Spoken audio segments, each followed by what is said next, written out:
So we were out of milk, and it was my turn to go to the grocery store. Now, I don't know where my wife got this crazy idea that I'm some sort of reckless spender, but for whatever reason, she made me promise to only get what I was able to carry out of the store.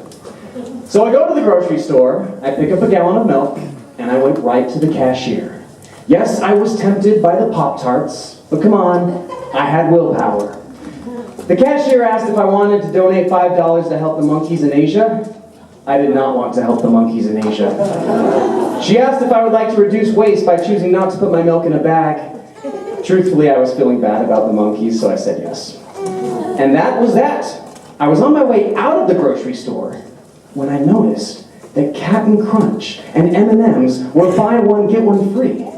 And I thought, what good is milk without Cap'n Crunch? And you can't just have a bowl of Cap'n Crunch without M&M's.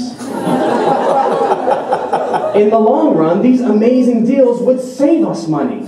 I'd be stupid not to buy. And then I remembered that our dishes were dirty. True, I could wash the dishes, but if time is money, I'd be saving money by picking up 72 styrofoam bowls and 50 plastic spoons. So by this time my arms were full, but it didn't matter because I was done spending. I told the cashier I did not want to help the monkeys in Asia, which again made me feel bad, so I opted out of the bags.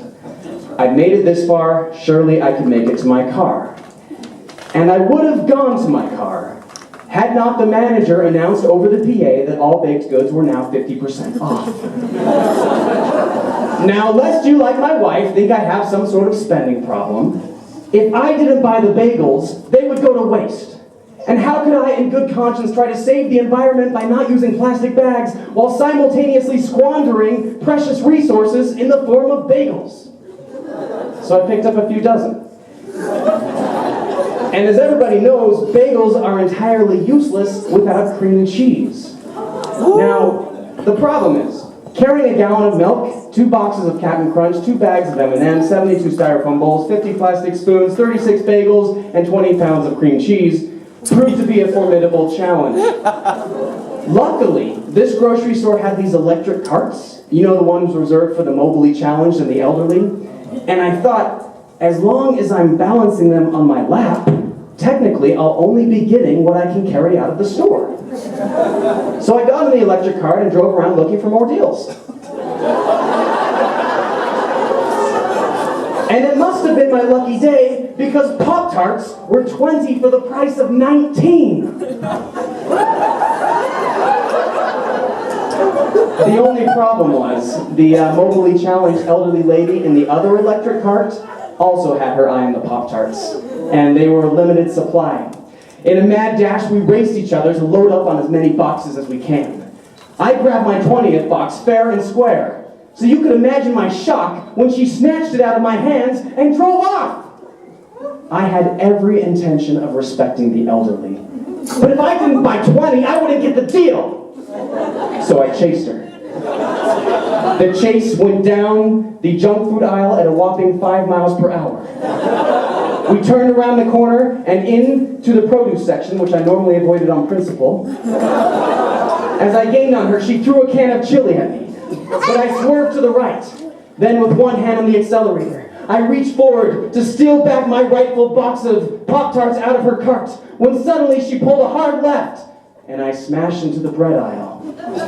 Now, normally, a small cart traveling at 5 miles per hour would not be sufficient to knock over an entire aisle.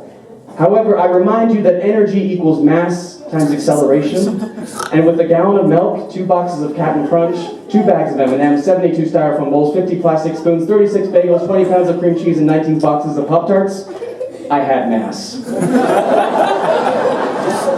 The bread aisle fell onto the baby food aisle. The baby food aisle fell into the baking aisle, and like dominoes, the entire store went down. Yes, this was going to cost me, but when you considered all the money I was saving, it was like the store was paying me. Meanwhile, the lady was getting away to the checkout stand with my Pop-Tarts. I knew I'd never chase her with 5 miles per hour, so I did what I had to. I grabbed a 2-liter bottle of Coca-Cola. I unscrewed the lid, and I filled it with Pop Rocks, Alka-Seltzers, and an entire package of Mentos.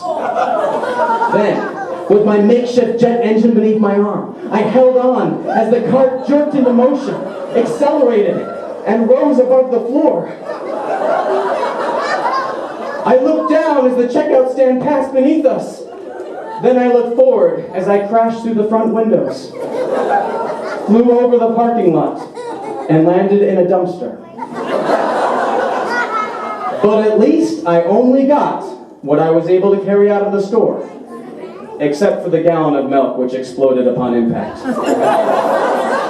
But then, who wanted milk anyway?